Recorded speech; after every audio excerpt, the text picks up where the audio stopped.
Sorry about that little bit of lateness. We'll just try and get the pictures up on screen. Okay. Sorry about this.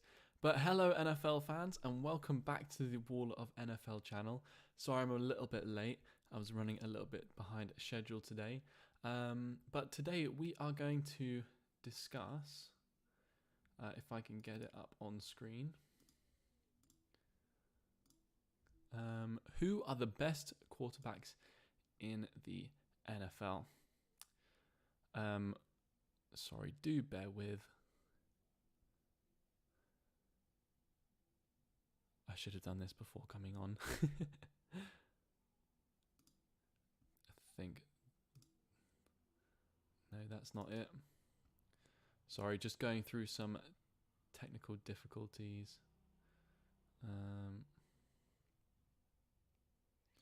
There we go. Finally. Okay, so sorry about that, everyone. Minor technical troubles, but there we go. Today we are going to discuss who are the best quarterbacks in the NFL. Basically, I'm only talking about who is elite. I won't be talking about who is not, because that might come in next week as a little bit of a spoiler. So the criteria for who is elite and who is not is basically, do I think they have the X factor? Do I think they can take their team to the Super Bowl and ultimately win the biggest crown with the skill set that they have? I think a lot of these quarterbacks are very different. You've got on one end of the spectrum, you've got Lamar Jackson on that side of the screen, all the way on the on your far left, and not on screen, you've got Tom Brady. Lamar Jackson, not great at throwing, fantastic at running the ball. Tom Brady, very good at throwing the ball, very immobile at that as well, and has been his entire career. So my criteria, basically, who can take their team to the Super Bowl and who is good enough to take most teams to the Super Bowl as well, not just their own. So, for example, I don't think the Raiders can win the Super Bowl. I don't think their team's quite good enough, but I would not be surprised because Derek Carr is fantastic quarterback and I class him as elite. There's a spoiler coming up shortly. But we'll move on to the first one on my list, and that is Russell Wilson, as you can see on screen there, for the Denver Broncos. So last year he played for the Seattle Seahawks and has done actually for the last 8 seasons or so. Last year he had a bit of a rough year. He had a finger injury that would have actually kept him out for maybe 8 weeks, but he came back early, struggled a little bit when he came back because he had that injury on his finger. But now he's looking better than ever, and especially with this big trade, moving to an actually really good squad. So their Broncos defense is really good, and offense, they've got a lot of good weapons, their running backs especially. So I think that they can definitely win the Super Bowl if they had a good quarterback, and now they've got him in Russell Wilson. They did trade a lot to get him. I think it was 2 first rounders, and they included in their quarterback Drew Lock, and a defensive line as well. Name escapes me. Oh, and of course Noah Fant, the tight end as well. So that's pretty much what they traded for Russell Wilson, and it was all worth it. To get an elite quarterback on your team, man, you could sell, mortgage, anything, and he's probably going to be worth it. As we also see with Deshaun Watson, who's coming up later in this list as well. So yeah, Wilson didn't have the best year last year. The Seahawks really struggled to move the ball down the field. They only moved the ball down the field on deep passes, which were all Russell Wilson, and a little bit of speed and trickery from the wide receivers Tyler Lockett and DK Metcalf. But last year, he had 3,113 yards, 25 touchdowns to 6 interceptions, and a pass rating of 103.1, which is round about his career average. And I think he's fourth in career, or fifth. Sorry, he's fourth in career passer rating, ahead of one of the all-time greats, Drew Brees, who is fifth. So his career is 101.8, and that is just brilliant. So the Broncos have really got themselves a good quarterback, and I wouldn't be surprised if he won the Super Bowl, because last year Matthew Stafford wins the Super Bowl on his new team. The year before, Tom Brady wins the Super Bowl on his new team. So there's a bit of a trend. So, maybe the Broncos could do it this year. So moving on to our next guy, Derek Carr. I'm a big fan of Derek Carr's, not because he's the best on this list or incredible arm talent or amazing running ability, but he's gotten so much better over the past 4 or 5 seasons, and now he's carrying his team through thick and thin. Last year, the Raiders were a complete mess. John Gruden had racist, homophobic, sexist slurs in emails to the Washington football team's, or now Commanders, old owner, or new owner, I can't remember who it is exactly. And it did not, so basically, he resigned, and the Raiders, they didn't have a head coach from week 4 onwards, and that was really bad. And then not to mention that, Henry Ruggs, one of Carr's best weapons, unfortunately kills a woman in a car crash. So the Raiders are full of dysfunction, so many off-the-field problems, and yet Derek Carr manages to take them to the playoffs. He was top of the league in passing yards for the vast majority of the season, I've got to say. And also, the passing game was basically the Raiders' only option in moving the ball down the field, and that was all because of this guy, Derek Carr. He has fantastic receivers, Hunter Renfrow and Darren Waller last year, and this year as well, he's got Devontae Adams, who I think is the best wide receiver in the NFL as well. Francis Ferguson, thank you so much for tuning in. Let me know if you got any comments or anything, and I'll address them at the end of the stream as well. And just, talk about what your thoughts are as well. I'll do that with any comments that come in as well. And Derek Carr last year had 4,804 yards. Didn't quite finish top of the league in that, but he had 23 touchdowns, 14 interceptions. I was quite surprised because he's so brilliant that he only had 23 touchdowns and had as many as 14 interceptions. So he only had a pass rating of 94. But, I mean, beating the Chargers week 18, that shows his amazing skill set. So they have got a fantastic team going into 2022, and they definitely could get to the playoffs, I think. But I think the Super Bowl might be a bit of a stretch. But Derek Carr is that good that they might have a chance. So moving on to, I think, possibly the best quarterback in the league, but we'll have to see later on. I think Patrick Mahomes has definitely got to be in the conversation for number 1, because in the last 4 seasons that he's played in the NFL, he's won an MVP, won a Super Bowl, lost in a Super Bowl, unfortunately, and then got into a championship game.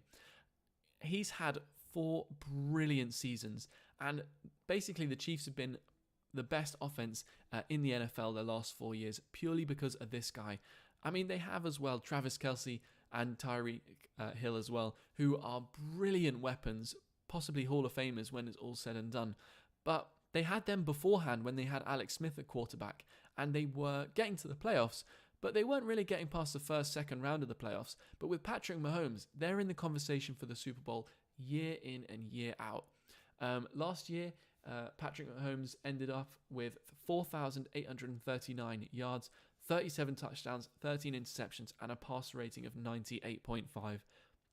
This guy's a magician, and even though he won't have Tyreek Hill next year, as he got traded to the Dolphins, I'm sure that he'll be able to find his other receivers who have joined: Marcos Valdes-Scantling from the Packers, Juju Smith-Schuster from the Steelers, Sky Moore, who they got in the draft.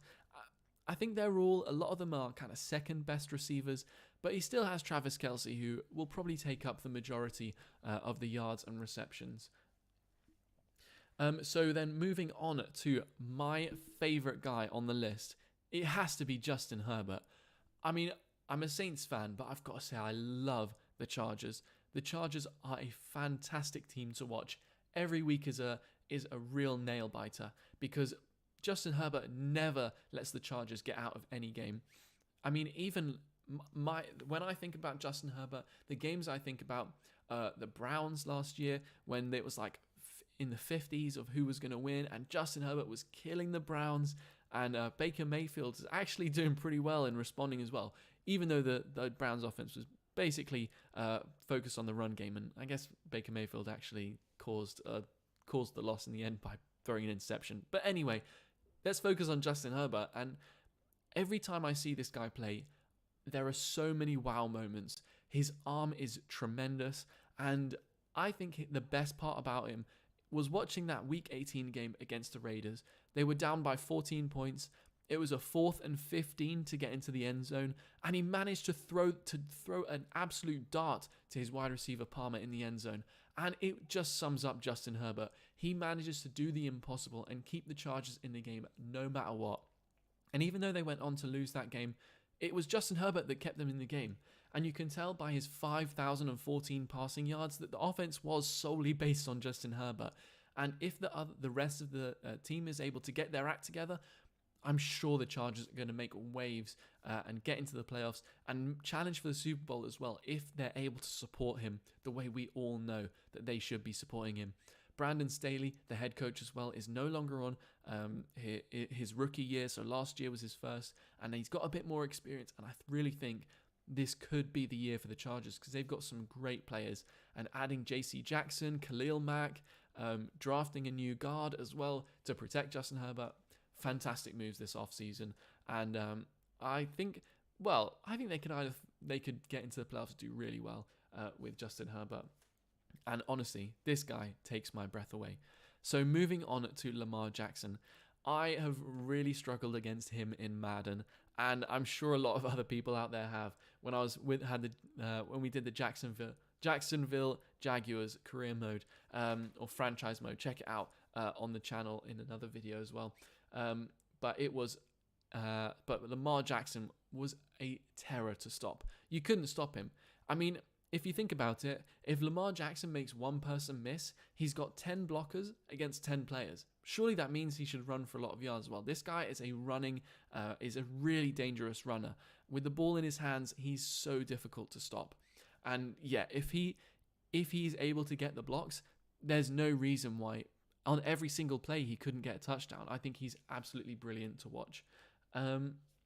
He's, I would say, not the best passer of the ball. I mean, his stats, he's got 2,882 yards, 16 touchdowns, and 13 interceptions, which is not what you want to see from your starting quarterback. But he manages to run for 767 yards. And that's what the Ravens do. They run the ball. And with this guy, the best running quarterback in the league, if you're running the ball a lot, that's going to go in your favor. And that's why Lamar Jackson is on this list. Not to mention the fact that his passing is getting a lot better, and he won the MVP in his second year in the NFL. So the Ravens definitely have their guy, but he is struggling to get a new contract at the moment. Not that he wants a new contract, but the Ravens want to sign him, but Lamar Jackson doesn't look like he wants one right now. Maybe he wants to test the waters in free agency. I kind of muddled up my words a little bit, but Lamar Jackson doesn't really want a new contract with the Ravens, and I'm not sure he loves the style of offense they play, even though it suits him so well as a running quarterback. So we'll have to see what happens, but I definitely think the Ravens should sign him to a new deal if they can get him. He also averages, one thing I wrote in my notes, he averages almost 1,000 yards a season, and would do if he didn't get as many injuries as he does. But you know, if he's getting hit a lot as he's running the ball, of course he's going to pick up injuries here and there. And he's only finished one season, all games of one season. And that was his second year, I think it was, where he finished every game. All the others, he's missed up to 4 games some seasons just because of injuries and getting hit so much. Okay, so moving on to the next one. This next one's a bit controversial, and you might not have him on your list, but Deshaun Watson in some very tight spandex shorts there.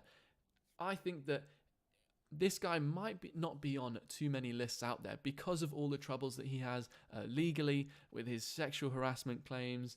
And I mean, not breaking news, but news that we're going to talk about later, him settling 20 of the 24 cases he has.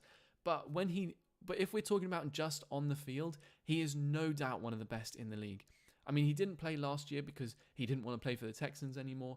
But Deshaun Watson, when he played in 2020, led the league in passing with 4,823 yards. He had 33 touchdowns and only 7 interceptions and 112.4 passer rating.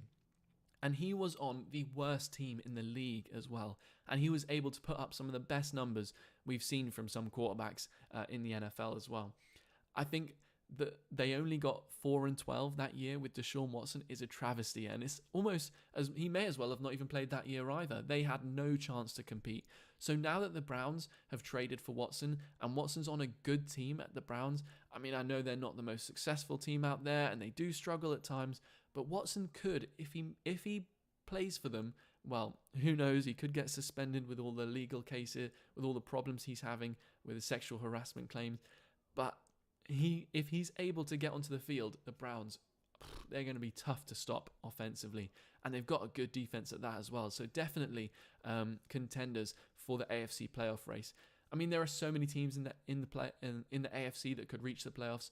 The Browns are definitely one of them. So it's going to be tough for them to get into the playoffs because there are so many good teams, but they could. Man, I wouldn't be surprised if they made it look easy going in, considering the level of player that Deshaun Watson is.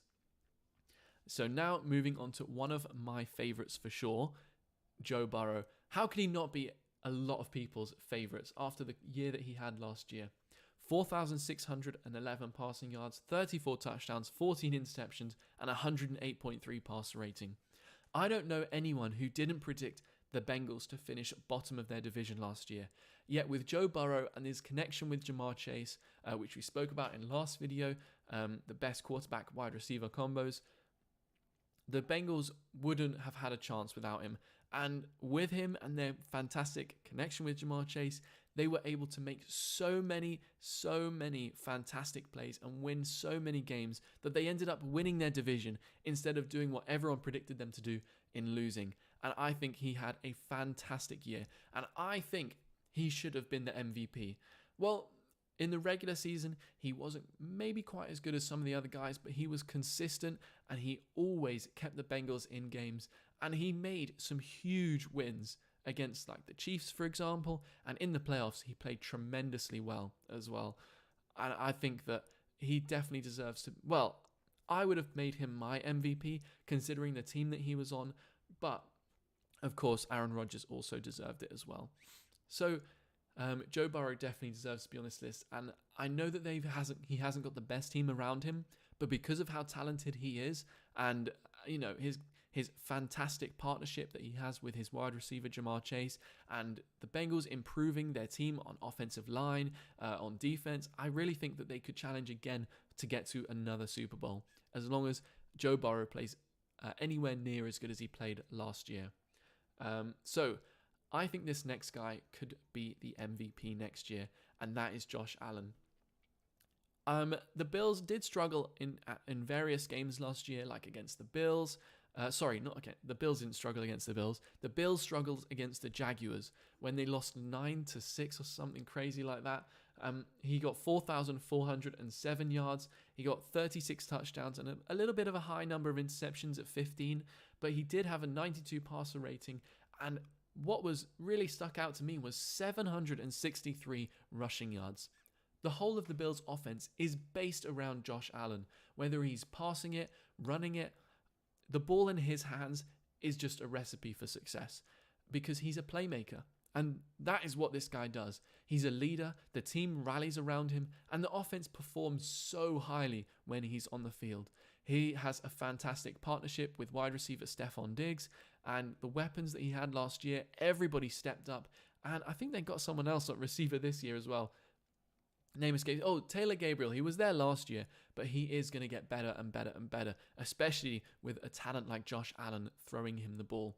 Josh Allen is brilliant. And, with the amount he gets the ball, he's bound to be in the race for the MVP, especially if he continues the quality that he's been playing with over the last 2 seasons. Now, there is a bit of a worry that he takes so many hits, like kind of similar to Lamar Jackson. He gets hit a lot by defenders, and he doesn't slide very much because he runs a lot. And he just takes a lot of unnecessary hits. But because he has such a huge frame, I think he's 6'6", but Lamar Jackson's a lot shorter and a lot thinner. So, with a bit more of a frail body, Lamar Jackson is going to get those injuries. But Josh Allen, with that huge frame and huge body, he's going to have defenders bouncing off of him, and he's not going to take as many injuries.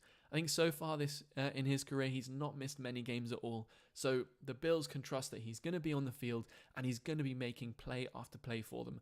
And I actually think the Bills are the strongest team in the NFL at the moment. So they would be my pick to go to the Super Bowl from the AFC. And of course, well, as long as he stays on the field for them.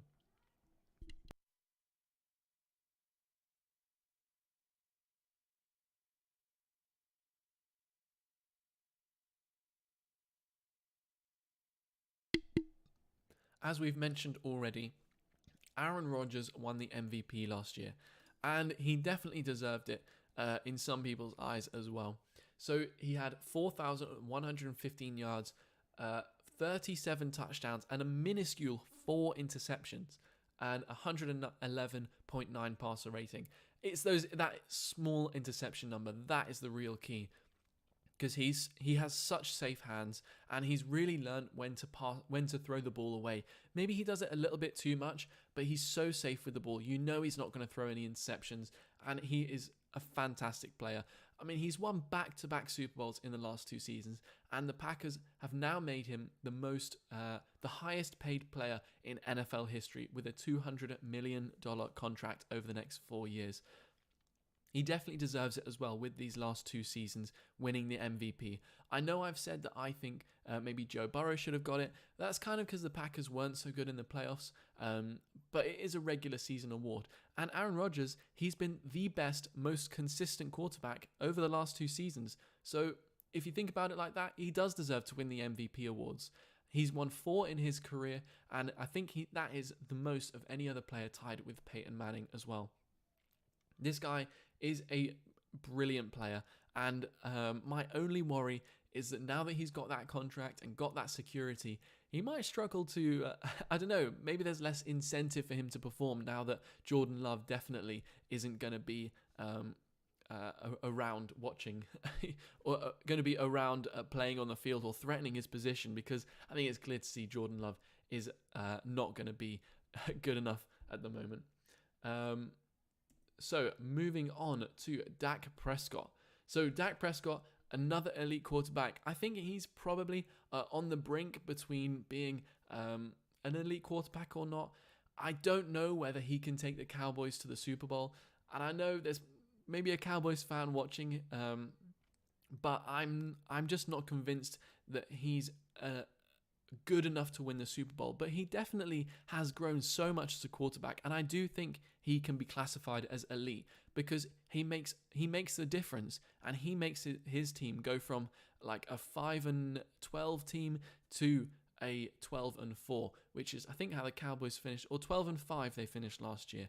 But Dak Prescott in 2021 or 2020 had a terrible injury to his foot, and it put him out for the season. And coming back last year, there was a lot of pressure for him to be healthy again and to take the field with the Cowboys, and he did an excellent job. He ran the most successful offense in the NFL. They had a fantastic pair of running backs, and his passing to Amari Cooper, CeeDee Lamb, and their third receiver as well, name escapes me right now, but honestly, their offense was fantastic, averaging over 400 yards a game last year, and this guy was at the forefront of it. He's a fantastic leader, and I think that's probably his best skill set. All of the players love him on the Dallas Cowboys, and I think with that leadership and the amount he's grown mentally as a quarterback, and also his passing is improving every year, and I do think he deserves to be called an elite quarterback. He maybe doesn't quite have the X factor that Lamar Jackson does with his legs or Justin Herbert does with his arms, but his whole skill set, he does deserve to be called an elite quarterback. And maybe if he's on a different team, he can take them to the Super Bowl. But despite the Cowboys having 2 fantastic young players on the defense and DeMarcus Lawrence as well, I do think that they don't have quite as good enough defense to compete with the other teams like the Rams or the Bills. So I do think the team needs a little bit of work, but Dak Prescott could definitely be the guy to help them win the Super Bowl. So the next elite quarterback, how could you not have Tom Brady on this list? He's done it for 22 years now. He's retired once, And now he's back again to play for one more Super Bowl, trying to get his 8th. I think Tom Brady, as long as he's not retired, you cannot leave him off this list. His arm isn't decreasing in power or ability. He still throws the exact same pass he did over the last few years, and his brain is just getting more knowledge and getting wiser, and he's learning the game more and more, and he's basically clocked it. He knows exactly how to win in the NFL. It's just a case of whether his body can still do it, and it can, which means he has to be on this list. Last year he had the highest amount of touchdowns, passing yards, 5,316, 43 touchdowns, 12 interceptions, and a pass rating of 102.1. He is the greatest of all time, and as long as he's can throw the ball well, he's going to be on this list. And last year, he didn't just throw the ball well. Of course, as I said, led the league in passing yards, touchdowns, and he was a runner-up in the MVP race to Aaron Rodgers. And he was runner-up, so he maybe wasn't the best. But gosh, Tom Brady is definitely an elite quarterback and definitely deserves to be on this list as well.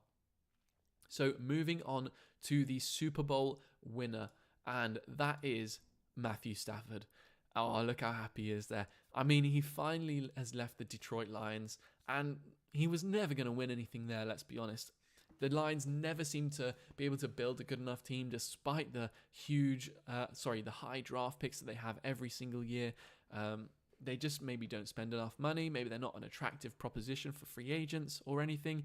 But Stafford, he knew what he needed to do, and that was leave the Detroit Lions. And he joined one of the best run teams in the NFL, the LA Rams. The general manager, Les Snead, has built a real powerhouse of a team. Sean McVay is an excellent head coach, a fantastic offensive mind who's able to get his receivers in open spaces, who's able to get the fantastic running game going. And Matthew Stafford is the general to keep it all going. He has a great arm strength, phenomenal accuracy, and we can finally see what he's able to do on a good team. And he's able to win a Super Bowl just like that. And with a lot of the best quarterbacks in the NFC moving to the AFC, and a lot of the NFC teams kind of getting a little bit worse. The Cowboys lost Amari Cooper. They got a bit worse. The Buccaneers have lost Gronkowski, which we'll talk about soon. And it's, a lot of the NFC teams are getting a little bit worse and a little bit worse. The Cardinals losing Chandler Jones, and DeAndre Hopkins has got a 6-game suspension. So the Cardinals might be a little bit worse. The 49ers are going to be moving to their rookie Trey Lance, second year Trey Lance. And so, and Russell Wilson moved on. And those are the teams in their division all getting a little bit worse. So I think Matthew Stafford and the Rams definitely are the team to beat in the NFC. So there's no chance that he's not going to be in and amongst it towards January in 2023. So Matthew Stafford has a fantastic arm, and we finally got to see what he did when he's not on the lines. He had 4,886 yards, 41 touchdowns, 17 interceptions, and 102.9 passer rating.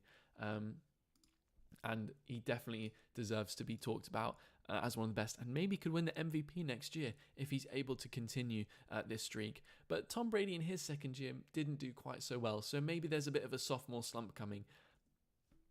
So my last guy is Kyla Murray, number 13. It's not saying he's the 13th best quarterback, but it's in no particular order. He is an elite guy, and that's why he's on this list. He's only 5'10", and that was perceived as a negative coming into the NFL. That's why a lot of teams were saying, no, we wouldn't draft him, he's too short. But that low center of gravity that he has makes him impossible to tackle. Defenders just cannot get anywhere near him. The way he cuts and moves behind the line of scrimmage, those huge, big defensive linemen are just not agile or quick enough to stay anywhere near him. The way at the first half of the season last year, he would roll out of the pocket, find some open space, and then he'd find DeAndre Hopkins down the field as well. He was phenomenal to watch. And until he got injured, I want to say around week 9, he was the MVP in my eyes. I don't think anyone was close to him. But after he got his injury, he was out for a couple of games, and Colt McCoy had to step in. I don't think when he came back, he was quite as good either. It's typical Cardinals the last few seasons where they play excellently in the first few games, but then kind of drop off around Thanksgiving and aren't quite as good. And, it showed after Thanksgiving and the first game of the playoffs, they really fizzled out. And I think it's partly due to Kyla Murray. Maybe he was playing for a contract, didn't want to harm himself before a big money contract would come in potentially. But I think it's mostly just the Cardinals' culture. But they are getting better and better, and that winning streak is lasting longer and longer every year. And I think that with a bit more experience and Cliff Kingsbury getting another year under his belt, Kyla Murray getting another year under his belt, they're going to get better and better, and they're going to be a problem when it comes to week 17, 18 and the playoffs as well. And Kyla Murray, he actually led the league in passing accuracy for a long time last year as well. I don't know if he finished as the most accurate quarterback in the NFL. I don't think he did because of that last few games stretch where he wasn't quite as good. But honestly, Kyla Murray, he deserves to be on this list after his fantastic performance last year. And even the year before as well, he looked like a world beater. But he's stepping up year in and year out, and that is why he deserves to be on this list as well, because he has the X factor. And if he's able to continue his good form into the playoffs, he can definitely win a Super Bowl with the Arizona Cardinals.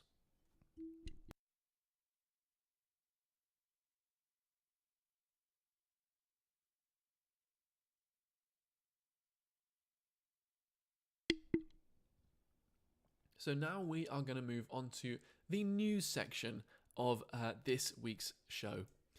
We're going to talk about Deshaun Watson. We already talked about how good he was as a player. Now it's time to mention some of the off-field issues that has been going on for him. So he has really struggled as of late with some sexual harassment claims that have been going against him. So he's had 24 civil lawsuits filed against him for sexual harassment. He has asked over 100 women to give him massages over the last 5 years or so when he was with the Texans, or over Instagram and on social media pages. He was asking women to give him massages with a happy ending as well, if you know what I mean. And I it's coming back to bite him in the butt, really. And 24 women have said that he sexually harassed them during those massages, and that's quite a number. So the evidence and the social he's never going to be looked at the same socially and in the world. I mean, even if these lawsuits are settled, which 20 of them have been settled. So basically, when you settle a civil case, you've paid out basically a lump sum to get some lawsuit just to push them away. So I don't know how much exactly it was, but it was probably a lot. I mean, if I was one of the women and knew about Deshaun Watson's guaranteed $230 million contract, maybe 240, I'd be asking for $1 million, if not 100,000. Wouldn't go any less. And I think maybe that's probably what they've gone for. I don't think that the amount has been released. Let me just double check. So 20 of 24 have been settled, but there's no indication from my quick looking that of how much that was as well. And maybe it'll never be released. But despite 20 of them being settled, it looks like that the NFL wants an indefinite suspension for Deshaun Watson. And I'm not surprised. This guy is not good for the NFL's brand, and having him playing in the NFL, a lot of the court of social opinion, what is it called? The court of I don't know what. But basically, every time we see him take the field now, well, it's going to take a while for us to forget. Everyone forgets eventually, but every time we see him take the field, we're going to think that he maybe shouldn't be representing the NFL because of his social misconduct. And I think that's fair enough. So, I mean, I'm quite glad at this point that the Saints didn't trade for him, which I think that he was going to join the Saints, if not for the Browns offering a very lucrative contract. Yeah, I think that an indefinite suspension might be about right for the harm that he's caused to 24 plus women as well. But settling the 20 of 24, I mean, that would be a good thing if you are the Browns, if you are the NFL, and if you're Deshaun Watson. And I think if you're the women as well, they've obviously got to a number that they're happy with, and a number that maybe doesn't make up for what he's done, but helps them to, with something, to buy a house and look after themselves and maybe have some time off from work and the trauma that maybe Deshaun Watson's put them through as well. So I think it's probably a good thing for all parties. And when you agree that settlement, it's because all parties have agreed to it. I've been watching a lot of Suits at the moment as well, the TV show. So I've learned a little bit about settling for big corporate deals as well. But moving on to a little bit of a better piece of news, and that's definitely Rob Gronkowski retiring. He was a fantastic player in the NFL, and he is synonymous as well with Tom Brady. And no wonder, because together, I think they've won 3 Super Bowls. Gronkowski, I think he might be retiring as one of the best tight ends to ever do it. He has some amazing postseason performances and Super Bowl performances, as well as the regular season. And that is what takes you from being a great player to a from a great player in the regular season, like Antonio Gates, fantastic in the regular season, but didn't really get a chance to make it in the playoffs. But Gronkowski, and that is what takes you from being a great player to one of the best of all time. And so some of his stats are unbelievable. 521 catches, 7,861 yards, and 80 touchdowns. He was selected for 4 Pro Bowls, and, he got beat up a lot. And you can see there's a big brace on his arm, kind of circling it with my mouse right here. He had a lot of injuries. He had to block a lot for Bill Belichick, and he was really beat up. So he had a year off from the Patriots and came back last year, for 2 seasons with the Buccaneers, and they won a Super Bowl. And I think that kind of puts the icing on the cake. 4 Super Bowls with Tom Brady, and the pair of them, they're synonymous with each other because of the greatness that they formed as a partnership.